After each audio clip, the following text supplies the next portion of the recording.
Nosso estudo de hoje terá a colaboração dos amigos Ives Facuri e Shirley Milagre.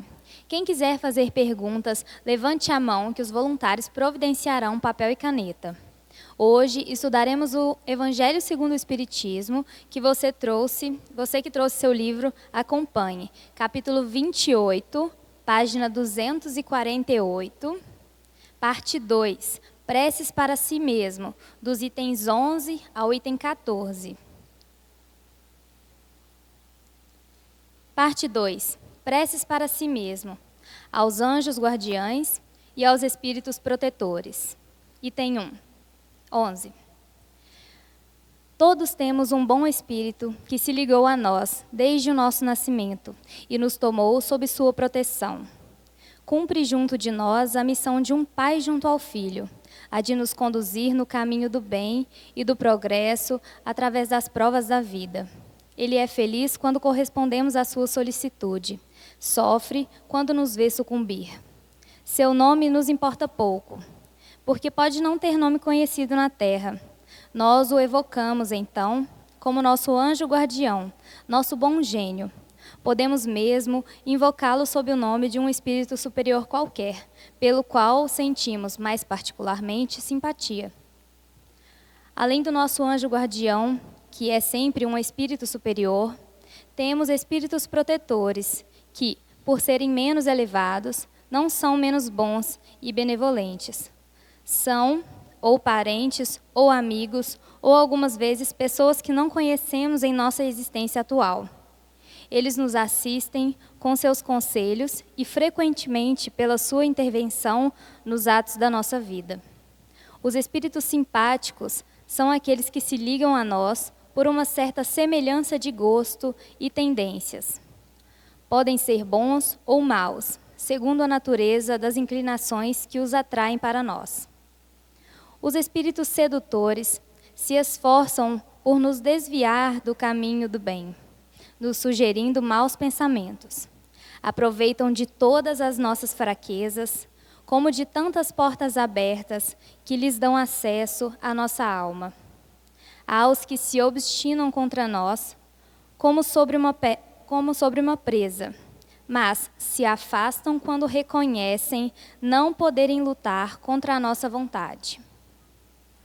Deus nos deu um guia principal e superior em nosso anjo guardião e guias secundários em nossos espíritos protetores e familiares. Mas é um erro crer que temos forçosamente um mau gênio colocado perto de nós para contrabalancear as boas influências. Os maus espíritos vêm voluntariamente, segundo encontrem acesso sobre a nossa fraqueza ou a nossa negligência, em seguir as inspirações dos bons espíritos. Portanto, somos nós quem os atraímos. Disso resulta que ninguém está jamais privado da assistência dos bons espíritos e que depende de nós afastar os maus. Por suas imperfeições, o homem, sendo a causa primeira das misérias que suporta, é o mais frequentemente seu próprio mau gênio. A prece aos anjos guardiães e aos espíritos protetores deve ter por finalidade solicitar a sua intervenção junto a Deus, de lhes pedir a força de resistir às más sugestões e a sua assistência nas necessidades da vida. Item 12, prece.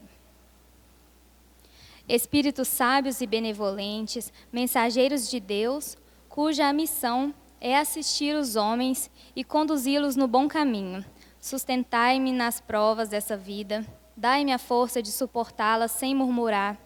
Desviai de mim os maus pensamentos e fazei com que eu não dê acesso a nenhum dos maus espíritos que tentarem me induzir ao mal. Esclarecerei minha consciência sobre meus defeitos e elevai sobre meus olhos o véu do orgulho, que poderia impedir-me de os perceber e confessá-los a mim mesmo. Vós, sobretudo, meu anjo guardião, que velais mais particularmente por mim, e vós, todos os espíritos protetores que vos interessais por mim, fazei com que me torne digno da vossa benevolência. Conheceis as minhas necessidades e que elas sejam satisfeitas segundo a vontade de Deus. Item 13. Meu Deus, permiti aos bons espíritos que me cercam virem em minha ajuda quando estiver em dificuldade e me sustentar se vacilo. Fazei, Senhor, que eles me inspirem a fé, a esperança e a caridade. Que sejam para mim um apoio, uma esperança e uma prova da vossa misericórdia.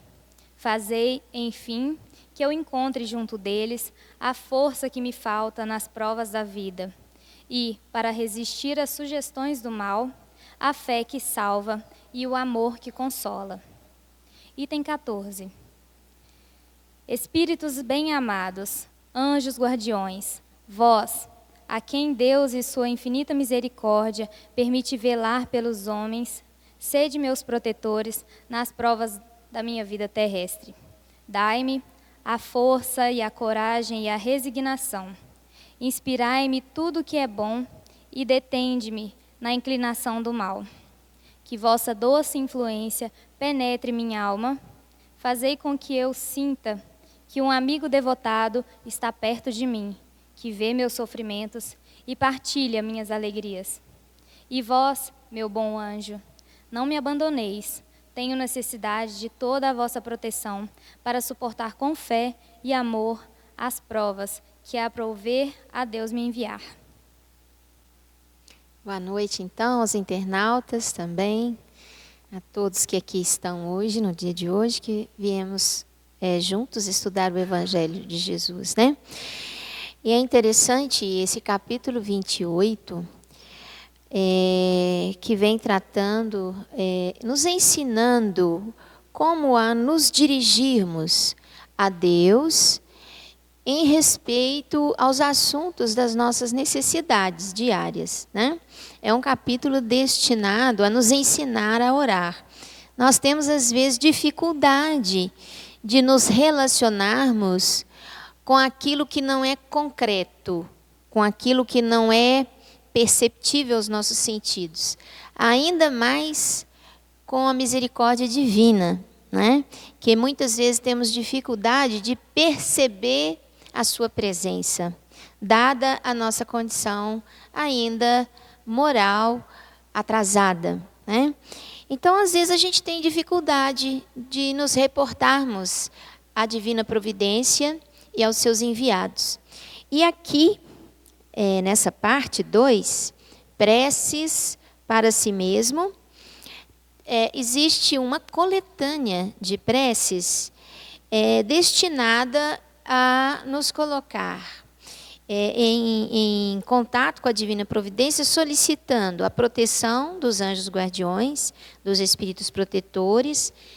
Posteriormente, a gente vai ver a solicitação para afastar um espírito desequilibrado, o chamado mau espírito, né? Aquele que muitas vezes ele chama de espíritos sedutores, que muitas vezes convivem conosco para nos desviar do nosso progresso, né?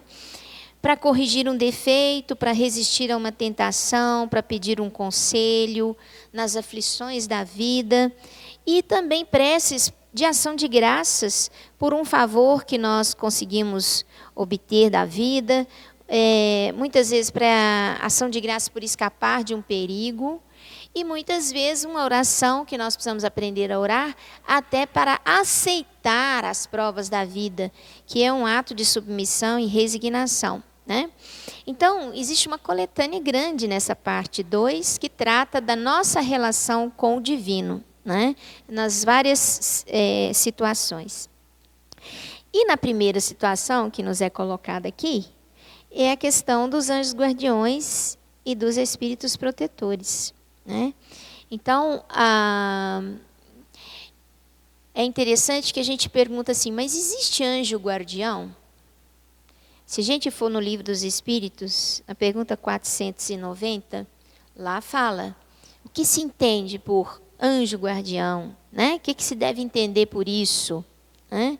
Será uma fantasia?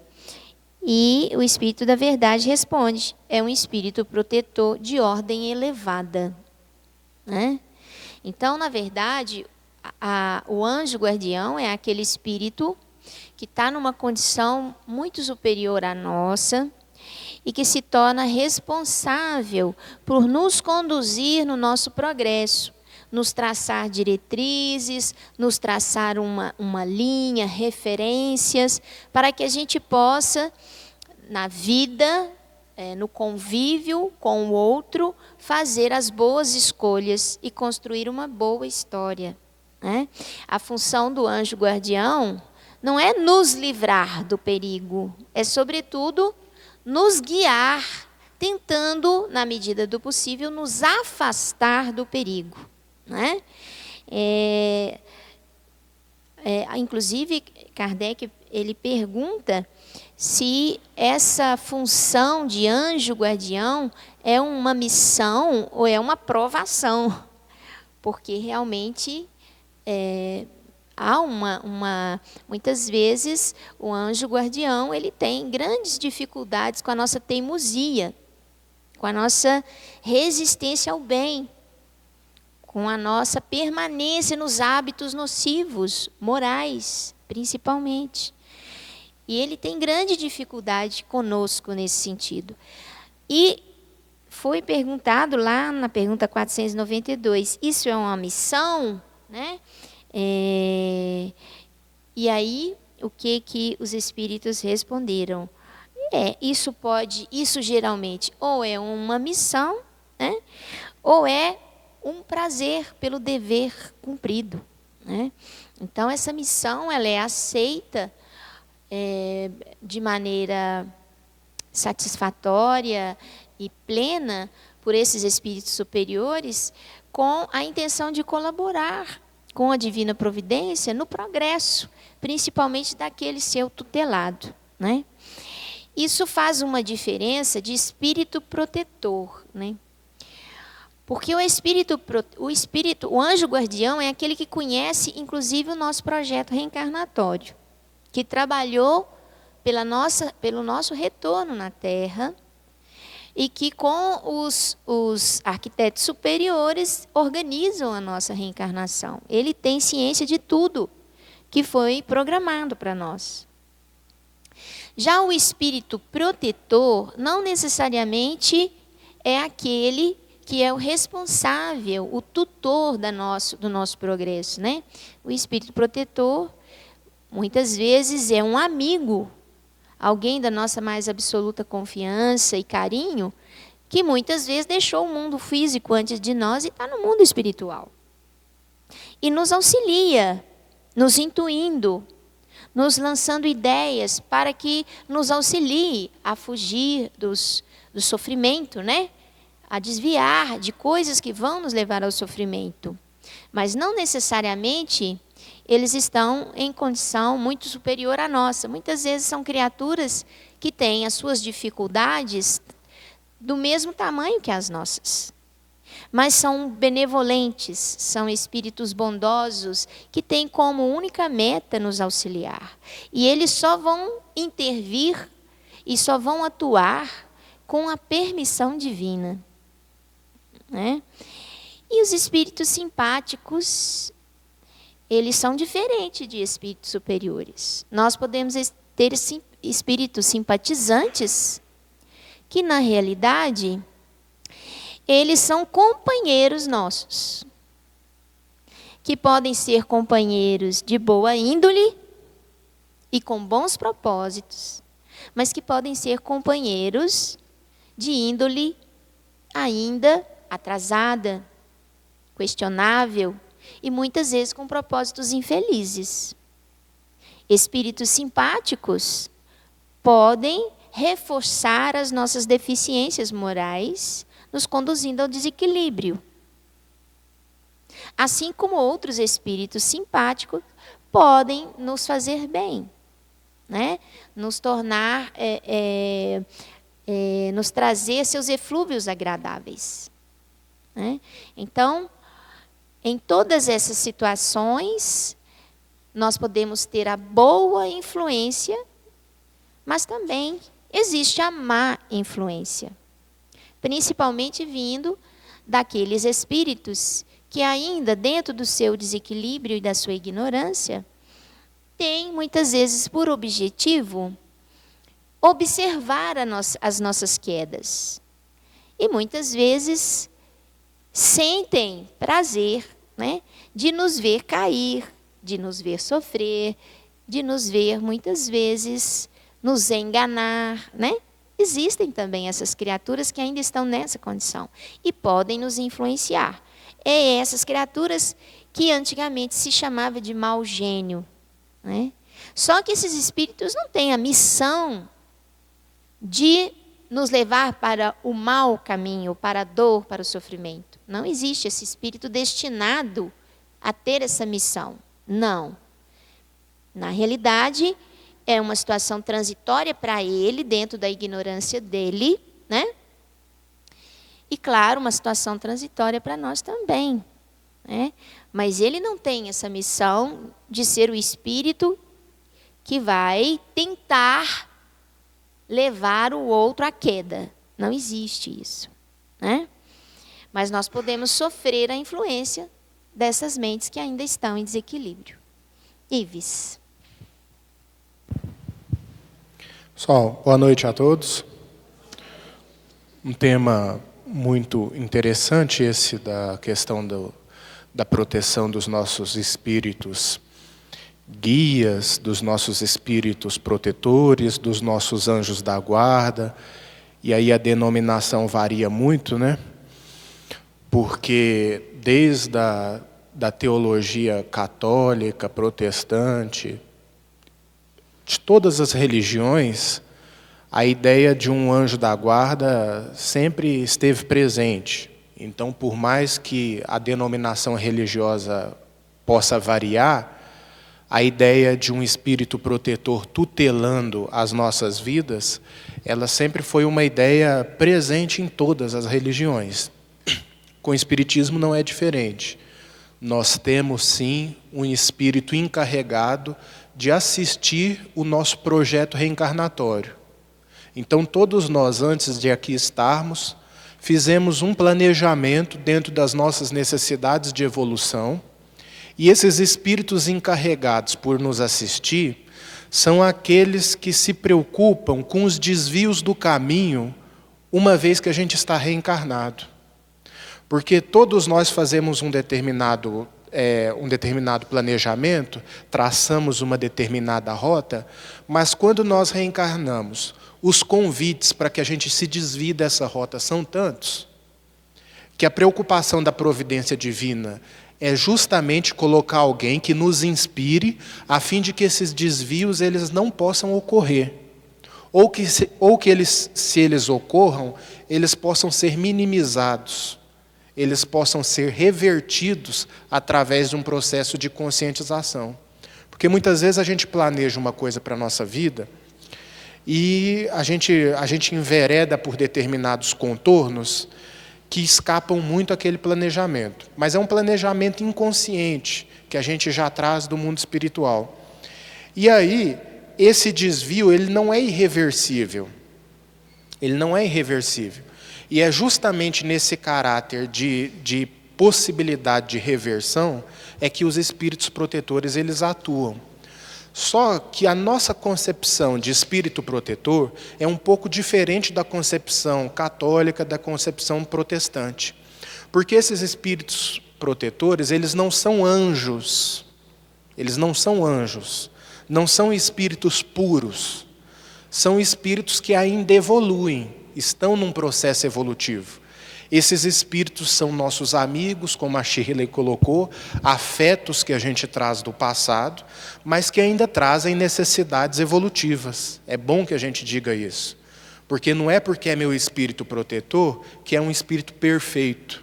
Ele traz as suas imperfeições, ele ainda precisa evoluir. Tanto é assim que nenhum espírito protetor fica 24 horas do nosso lado. A gente acha que um espírito protetor é aquele que fica nos acompanhando 24 horas, não é assim? Só que não. Esse espírito protetor, ele nos dá assistência em determinados momentos em que a gente se encontra aberto para uma inspiração mais efetiva. Porque não é 24 horas do nosso dia que esses espíritos eles encontram acesso para poder nos intuir, para poder nos sugestionar uma ideia.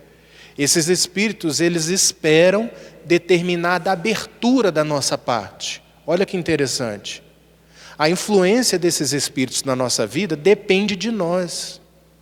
A gente tem um espírito protetor que nos tutela, mas a gente precisa, a pergunta é, será que eu estou oferecendo abertura para que esse espírito protetor possa efetuar uma proteção na minha vida com mais eficiência?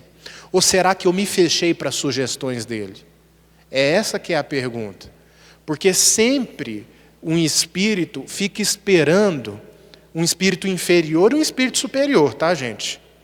Fica esperando acesso para poder influenciar. Então, um espírito inferior, mal intencionado, ele jamais vai te influenciar se você estiver numa condição boa. Por quê? Porque ele não vai ter acesso. Por outro lado, um espírito superior, ele jamais vai conseguir te influenciar se você estiver numa condição ruim, porque ele não vai encontrar acesso. Então, os espíritos superiores, eles nos protegem sim, mas eles sempre impedem de nós uma contrapartida, no sentido do seu trabalho poder ser facilitado em nosso próprio favor. Em nosso próprio favor. Porque muitas das vezes esses espíritos têm que fazer um verdadeiro... Tem aquele ditado que fala dar nó em pingo d'água, né? Eles têm que dar nó em pingo d'água para poder trazer uma mensagem que muitas vezes nos livre de um risco eminente de queda. E eu vou dar um exemplo nítido disso. Quando um espírito, muitas vezes, ele não encontra acesso em nós, ele vai buscando em torno de nós aqueles que têm algum acesso que podem nos prestar um socorro.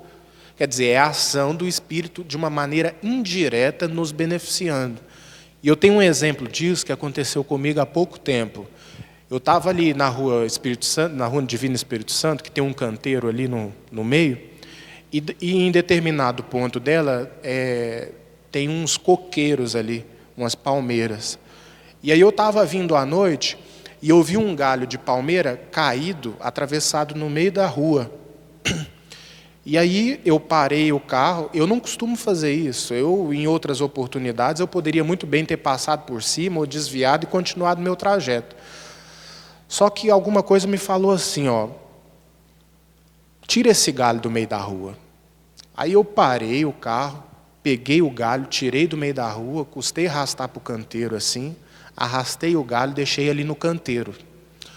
Quando eu estava entrando no carro novamente, estava vindo um motoqueiro, com o farol da moto desligado, conversando no celular.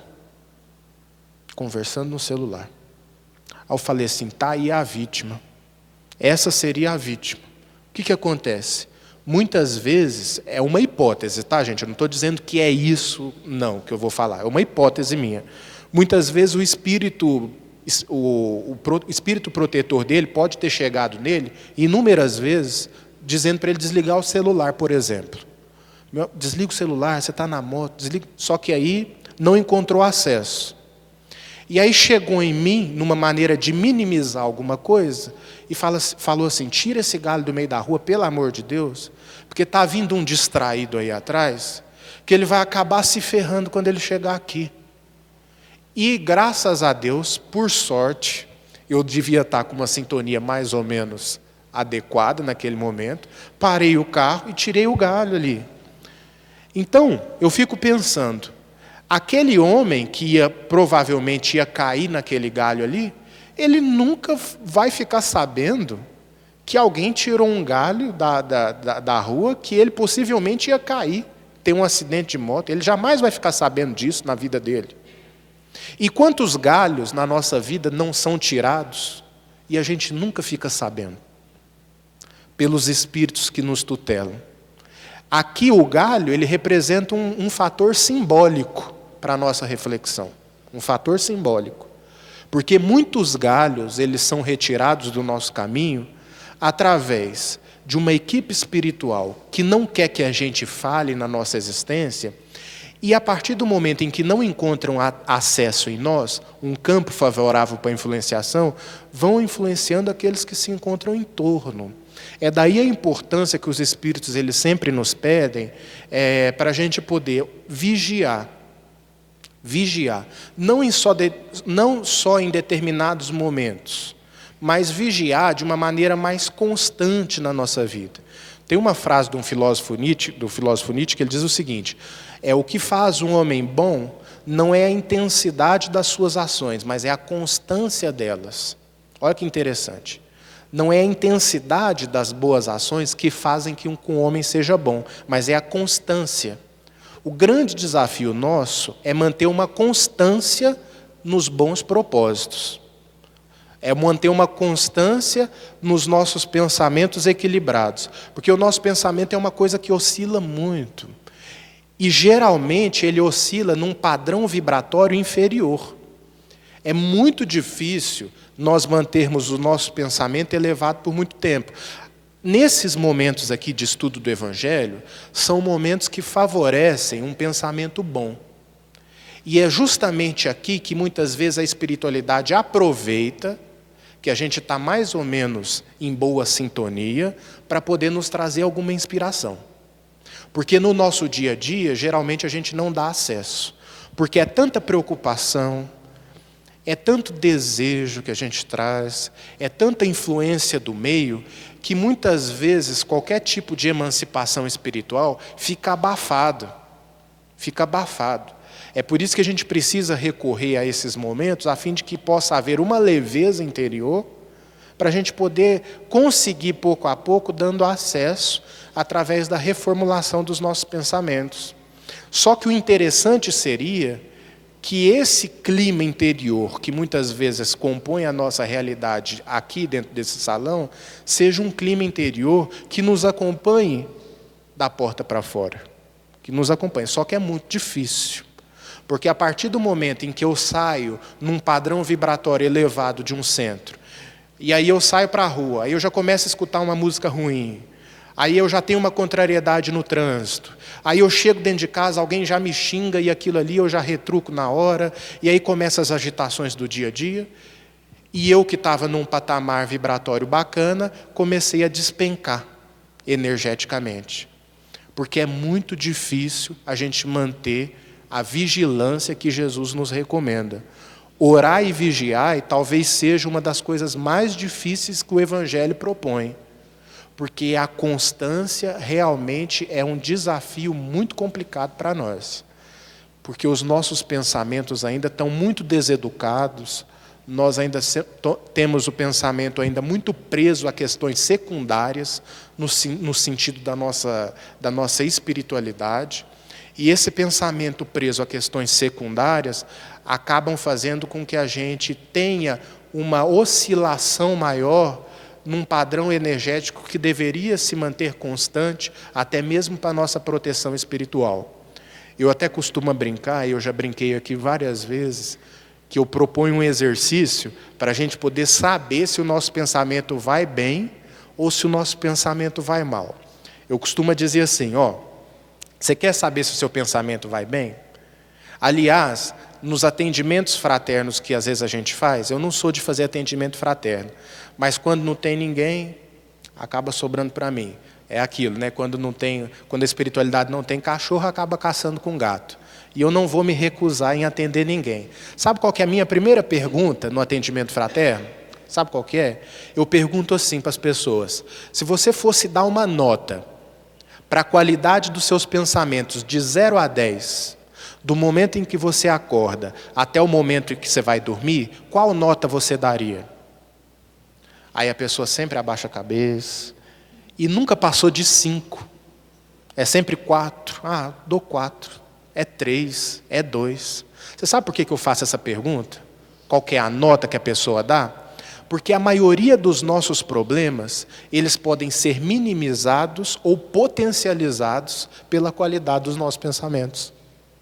Então, se você está passando por um drama existencial, e se a nota que você dá para o seu pensamento é uma nota 3, muito provavelmente aquele drama vai persistir por mais algum tempo.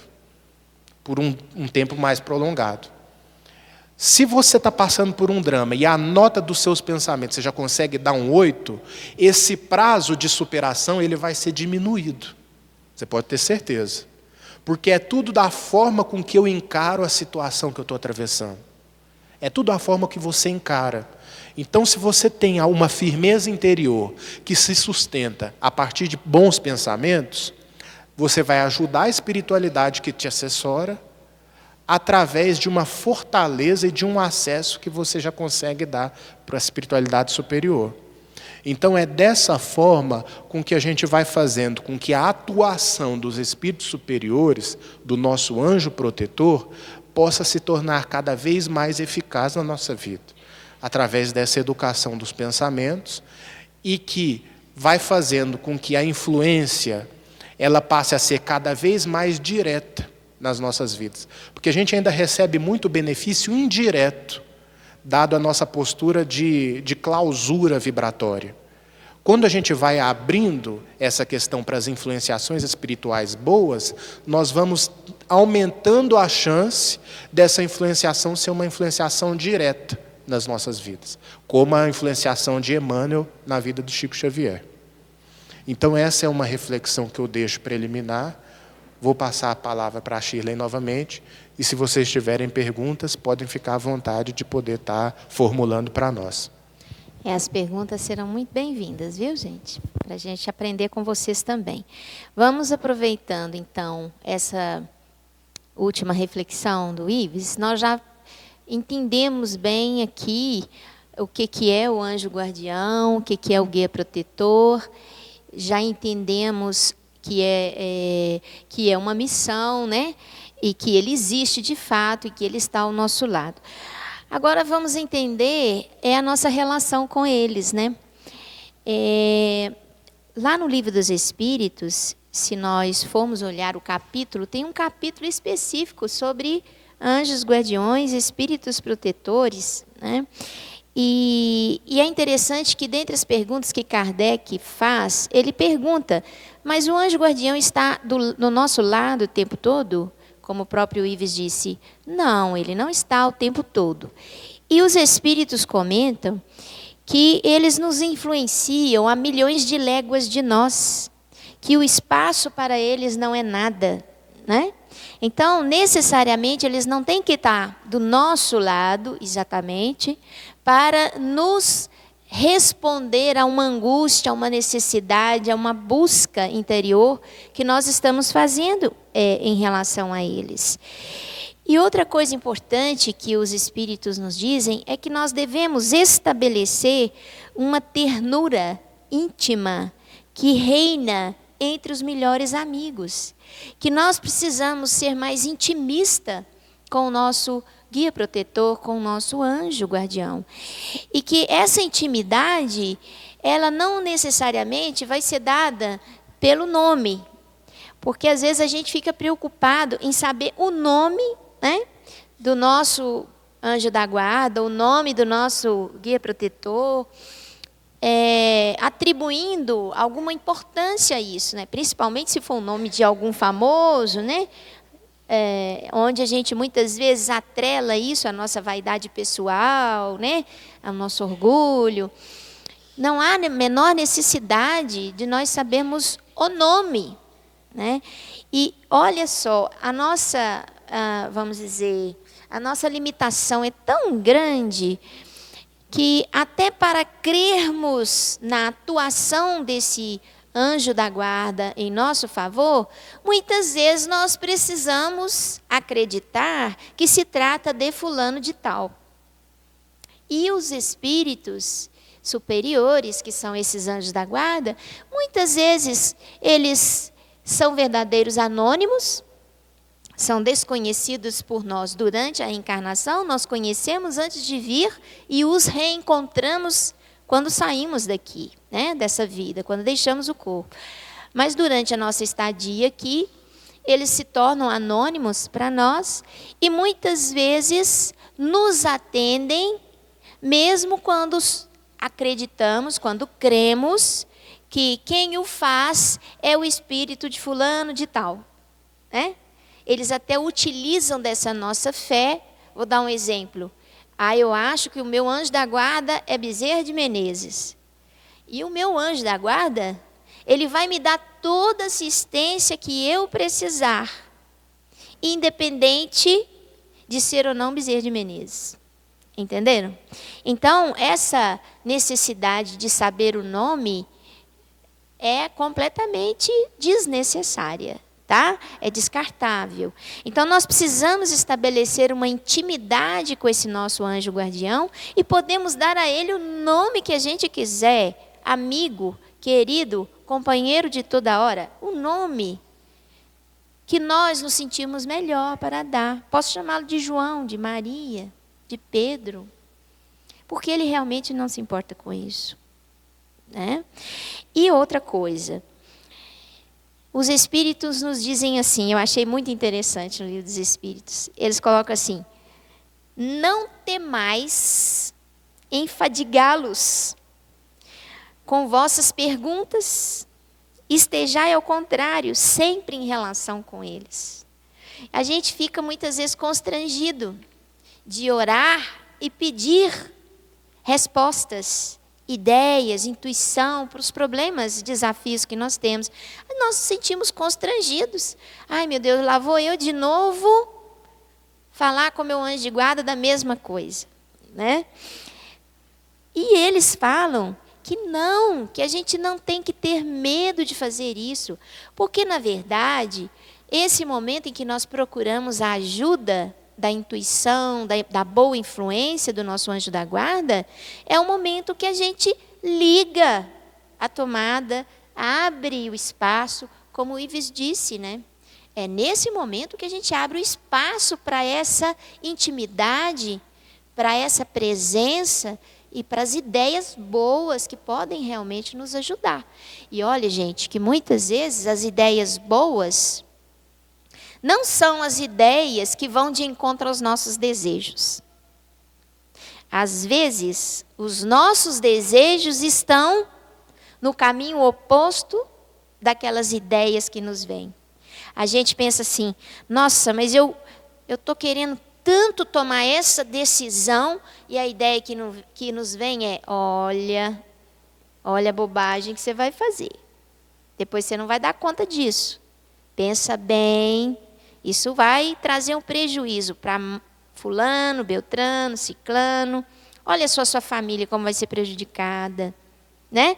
Então, muitas vezes, a ideia que nos vem, ela vem contrariando, inclusive, os nossos desejos. E a gente precisa ter uma comunicação mais estreita com o nosso anjo guardião, até para identificar quando a orientação dele não está alinhada com os nossos desejos mais íntimos. Porque senão, nós não conseguimos nem receber a orientação. Tal a força dos nossos desejos, não é? E outra coisa que eu gostaria de lembrar, que tem uma pergunta lá no capítulo do Livro dos Espíritos, que ele pergunta assim: o anjo da guarda em algum momento nos abandona? Ele desiste de nós, né? Chega um ponto que ele fala assim: gente, não dou conta mais dessa figurinha. Tudo que eu faço por ela, nada dá certo. Ela não me ouve, não me atende, não consegue receber as minhas ideias, faz tudo o contrário daquilo que eu recomendo. Como que eu faço? Desisto. Anjo da guarda joga toalha? Não aguento mais. Não, né? O anjo da guarda nos conhece e ele é perseverante na sua missão. Sabe por quê? Porque ele é um representante da providência divina. E a providência divina é Deus em ação. E Deus nunca, jamais vai desistir de qualquer um dos seus filhos. Nunca, né? E o anjo da guarda, ele é a providência divina em ação. Então, não desiste não. Mas ele se afasta? Sim. Muitas vezes, o anjo da guarda se afasta de nós. Porque nós nos cercamos de tantas companhias degradantes, que ele não consegue se aproximar, ele não consegue estabelecer sintonia, ele não consegue entrar no nosso campo emocional, no nosso campo mental. E o que resta a ele? O que resta a ele é esperar. Esperar o quê? Esperar o sofrimento nos trazer de volta para ele. Porque aí nós vamos ter como resultado do nosso desequilíbrio a dor. E a dor, muitas vezes, é aquela professora dura, né? E que nos ensina a mudar o caminho, que nos ensina a mudar de trajetória e que vai nos mostrar que o comportamento deve ser alterado.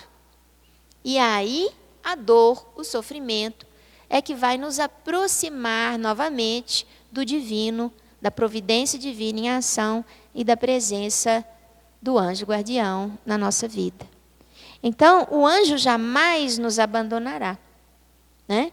Entretanto, ele realmente poderá se afastar se nós nos aliarmos a propostas que não são as propostas evolutivas, as quais muitos de nós assumimos antes de vir habitar o corpo aqui na Terra, né?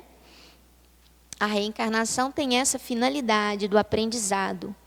Nós não viemos aqui apenas satisfazer os prazeres sensoriais da matéria, os prazeres sensoriais que a matéria proporciona. Evidentemente que mergulhados na carne, nós estaremos, muitas vezes, vivenciando os momentos prazerosos que advêm da nossa vida sensorial, né?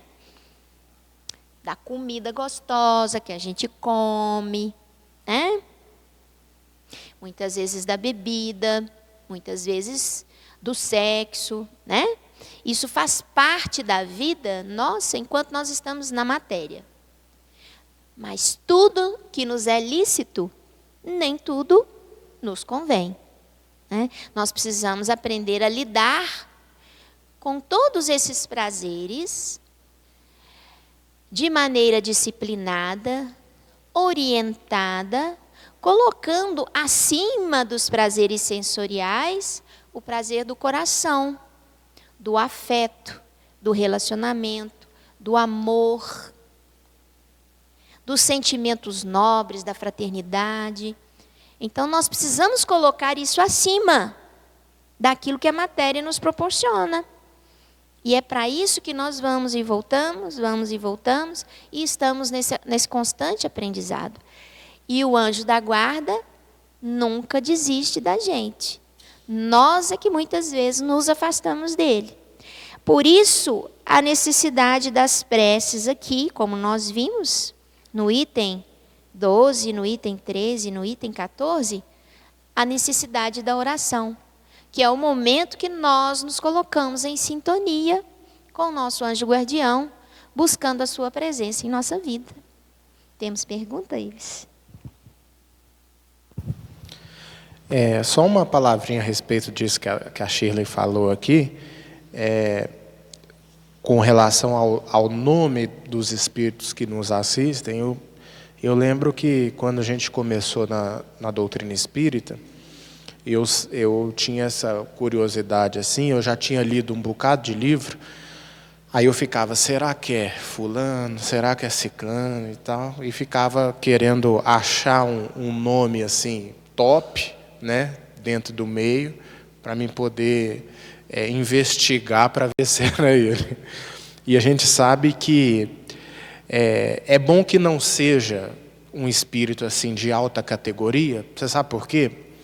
Porque quanto mais a bagagem evolutiva do espírito que nos assessora, maior é a cobrança a respeito do nosso dever a ser cumprido. Então é muito interessante isso, porque muitas vezes aquilo que um espírito protetor me sugere é justamente aquilo que contraria o meu desejo, que contraria aquilo que eu quero fazer.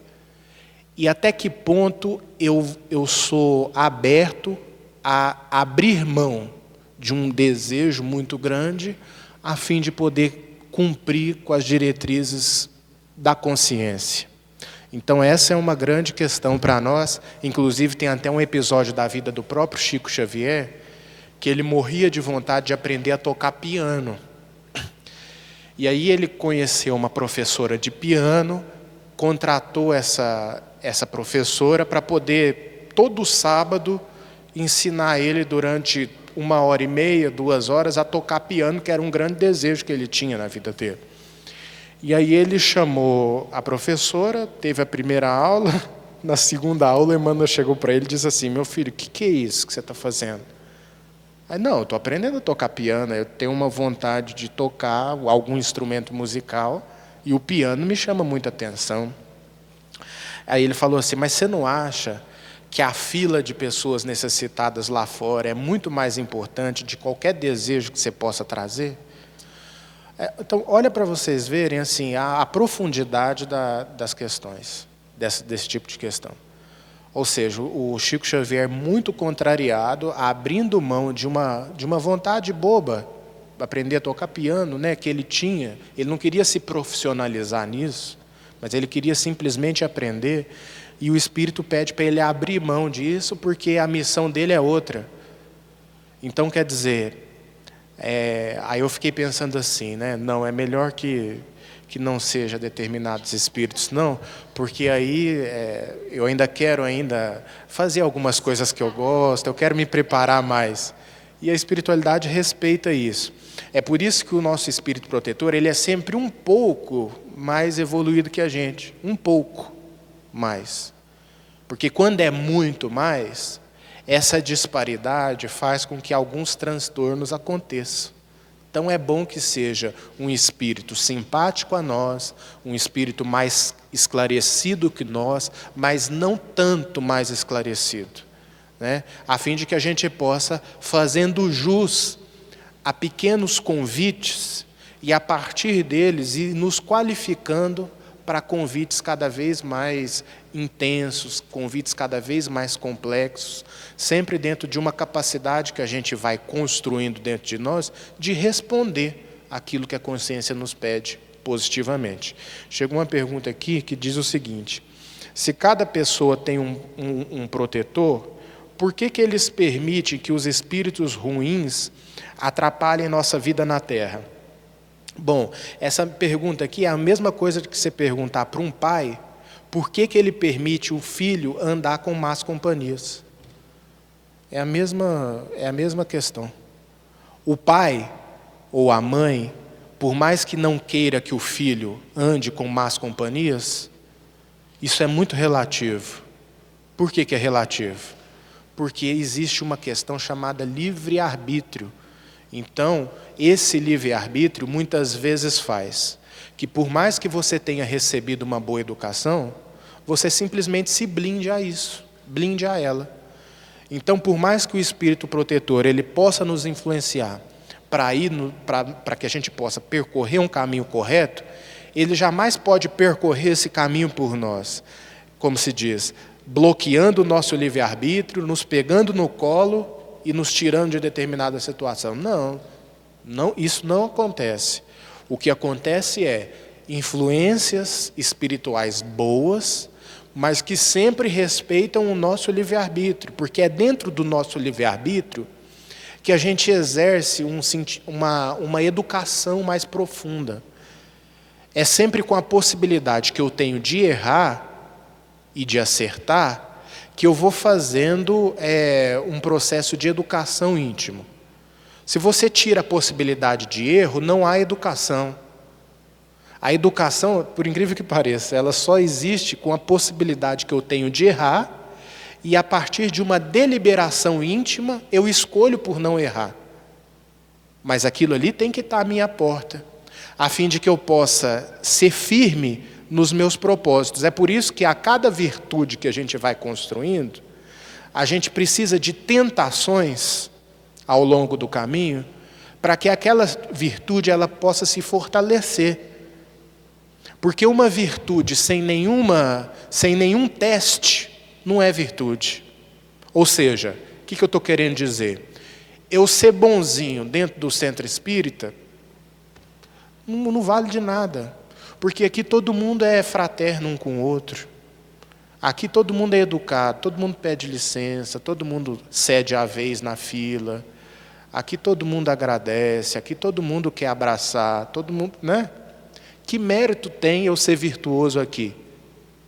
Então a educação, ela precisa de uma oportunidade de erro. Isso não significa que a gente não vai errar, muitas vezes a gente erra, bate a cabeça, mas a gente tem que ter a capacidade de aprender com o erro e procurar fazer diferente. Vamos ser perfeitos a partir daí? Não, provavelmente vamos errar de novo.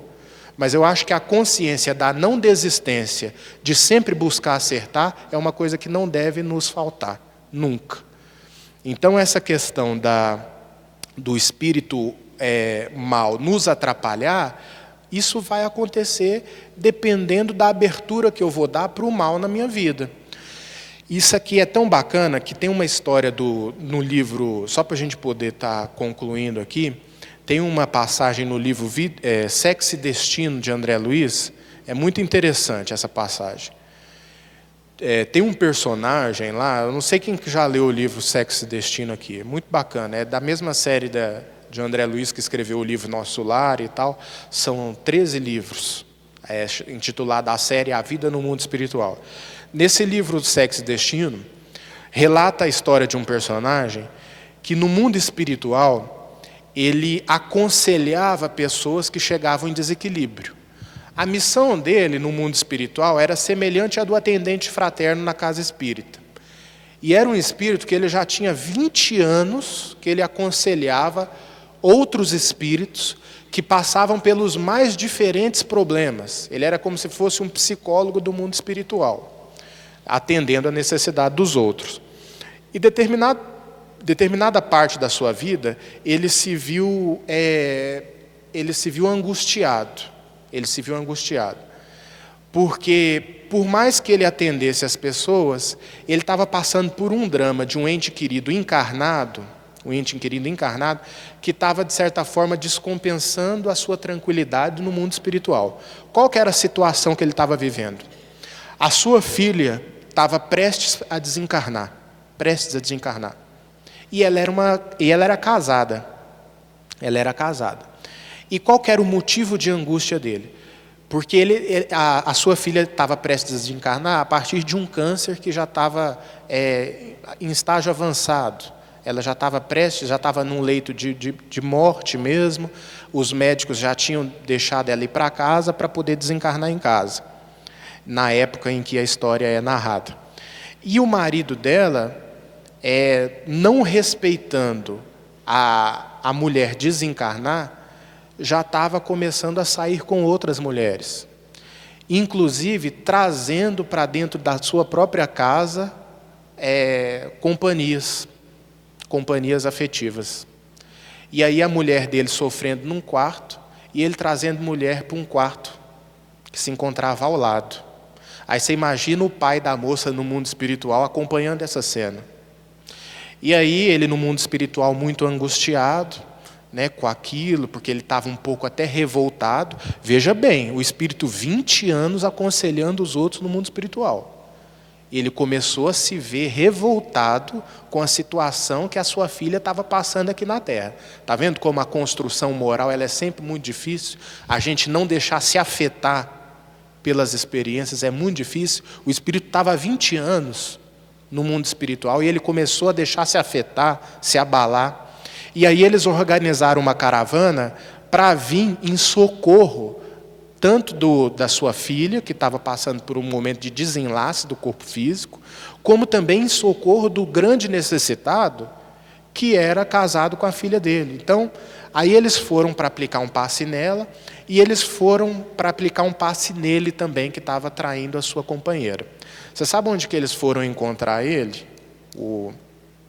Foram encontrar dentro de uma boate de prostituição.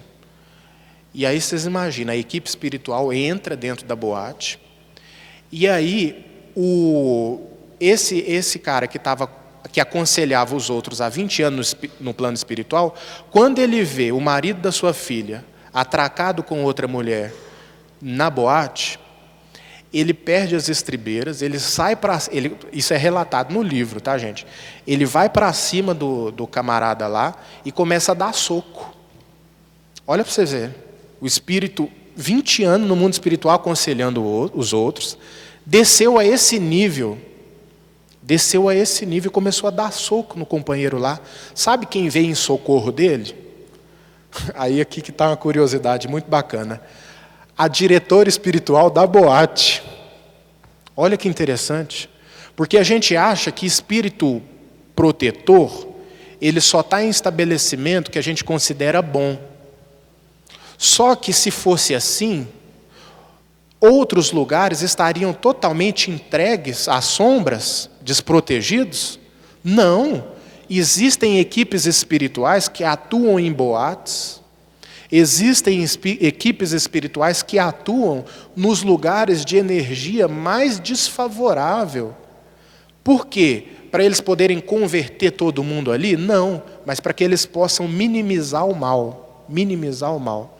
Então essa companheira vem em atendimento dele, acalma ele lá, e faz com que a situação, de certa forma, seja revertida ali naquele momento. Essa mensagem eu trago para vocês porque ninguém está desamparado. Nem uma individualidade presente aqui está desamparado, nenhuma instituição da Terra está desamparado, porque a gente tem que ver que o nosso governador planetário é Jesus. E ele não veio para os sãos, ele veio para quem justamente está doente. E quem está doente? Quem está doente são aqueles que estão padecendo de uma moral frágil, de uma ética frágil. Esses são os maiores doentes. Então a espiritualidade superior, que na verdade são os assessores de Jesus, não poderiam deixar de atender às fragilidades humanas. Muito obrigado.